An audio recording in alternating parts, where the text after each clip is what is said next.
Yeah.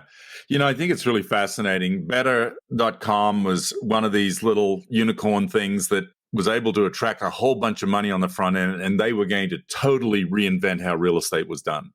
I mean, gosh, how many companies did we hear that? And by the way, back 2 years ago, 3 years ago, it was hard to sort of argue with them. They had more money than God, it seemed like. But what's really fascinating to me is how people who get into the business, who are looking to disrupt the business, end up morphing and looking more like traditional mortgage lenders or real estate companies or any of the other industries that serve real estate.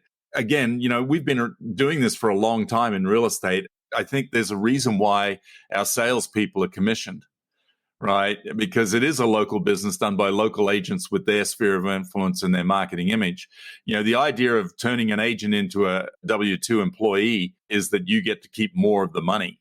That doesn't work really well in a cyclical industry like we have. It does in the good times, but I think I struggle with that in the down times. Well, and they certainly are, Bruce. I mean, they posted an $889 million net loss last year.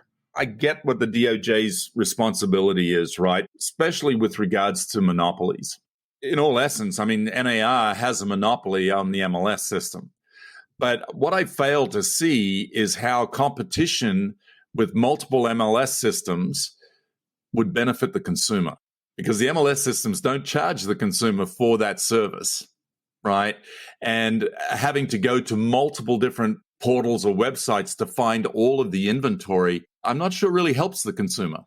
We reported on some of these upstart MLS systems, right, that were going around actually spending all their money suing NAR and everybody else in order to try and get a leg into the game.